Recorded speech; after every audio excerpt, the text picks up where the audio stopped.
Hello dear friends, welcome to Economics Learners Lab. Hope everybody is doing absolutely fine. In this video, I am going to discuss the introduction of econometrics.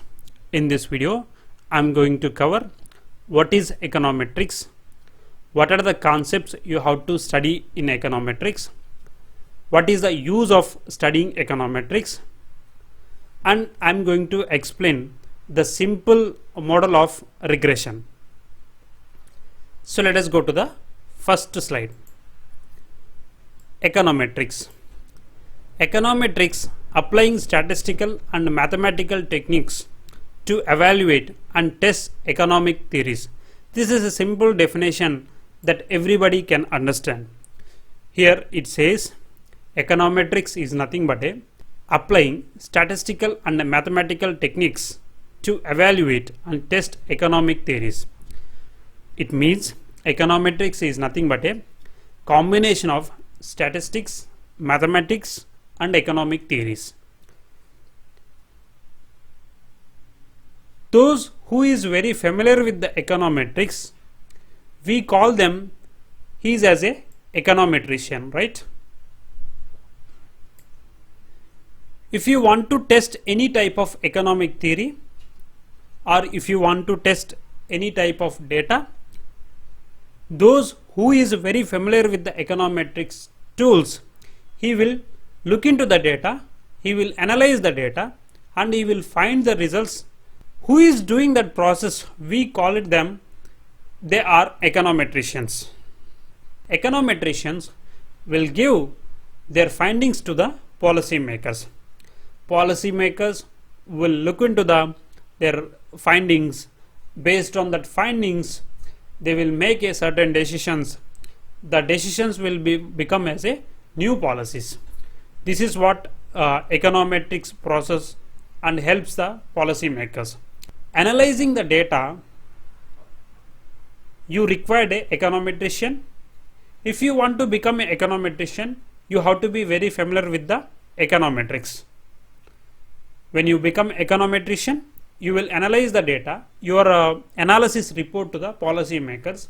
Policy makers will look into the your findings. Based on your results, they make a new policy. Let us go to the next slide.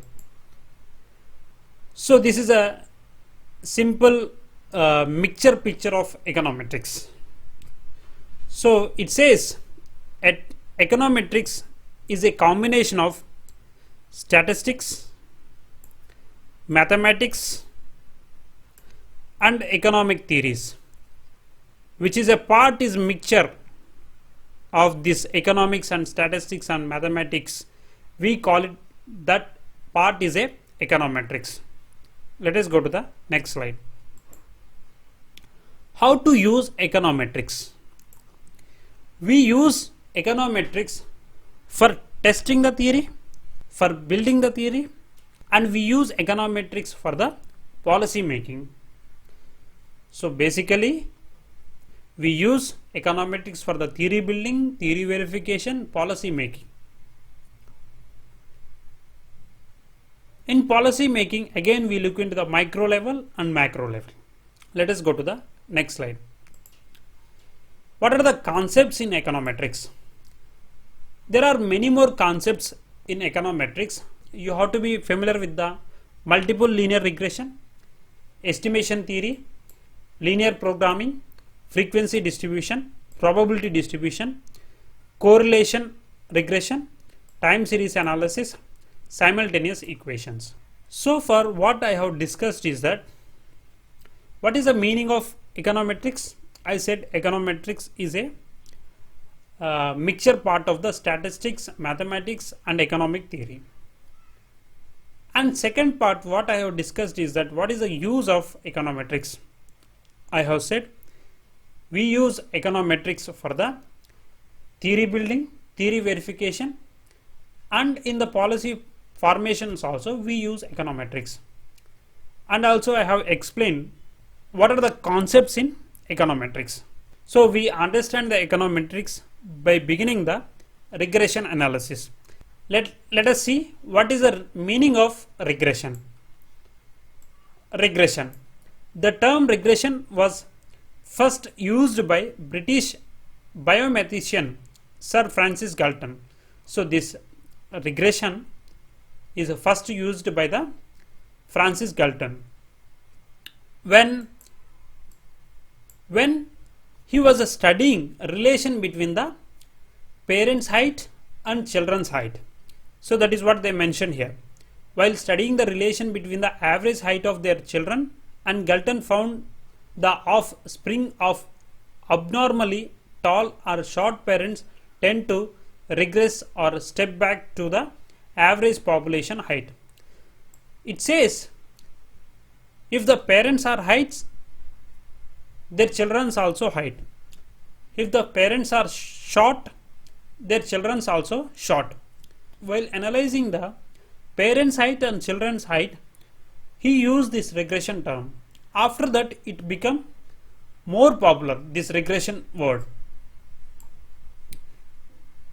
So actually, what is a regression? Regression is nothing but a seeing a average relation between the two different variables. It means a regression is nothing but a seeing a average relationship between the two different variables. So in two different variables, we name one side as a dependent variable, another side is a independent variable. Independent variable moves independently. Dependent variable movement is dependent on the independent variable. For example, your consumption is a function of income, right? Right? Here, independent variable is income, dependent variable is consumption. Why? Your consumption is dependent on the income. That's why this consumption is, we call it as a dependent variable on income. So here, if you want to do a regression analysis between the consumption and income, you can do. For doing this, first of all, you have to this economic theory into the mathematical form. Let me show you. This is a simple mathematical form. Here, y1 equal to c, x1 equal to income. Okay, this beta 0 and beta 1 are parameters. EI equal to random errors. So let me explain one by one. As you know, yi is a dependent variable. What is a beta 0? Beta 0 is nothing but a autonomous consumption. Irrespective of your income, there will be consumption, right? We call beta 0 is a intercept. So beta 1, in simple terms, if you're talking, this is a average relationship between the income and consumption. E1, it is also called as a error term. Why we include error term? If you want to analyze two variables, there are some other variables also influence in this relationship. For example, in reality, consumption not only depends on the income. There are so many other factors also. For example, consumer taste and consumer preferences and consumers availability of substitute goods and complementary goods. These are things in reality it will influence. That's why whatever the other variables, we exclude those variables in this mathematical form for eliminating that other factor influence in the model. We introduce random error in the model. Hope you have understood the definition. When you are taking one practical example, you will come to know, you will understand much more. The types of regression models. As you know, regression model is nothing but a seeing a relation between the two variables. In your model, if you take only one independent variable, that is one explanatory variable, we call independent variable another name, that is explanatory variable. When you are taking only one independent variable, that regression model we call it as a simple regression model. When you take more than one independent variable, we call that is as a multiple regression analysis. If the parameters that are beta 0 and beta 1 are linear, we call it as a simple linear regression analysis. If beta 0 and beta 1 are not linear, we call it as a non-linear regression analysis. Hope you have understood the types of regression models also. Thank you for watching this video. Don't forget to subscribe our channel, because your subscription is my inspiration. If you want to reach me, use this mobile number to reach me. You can contact me. If you want to get any type of material with a free of cost, please contact here.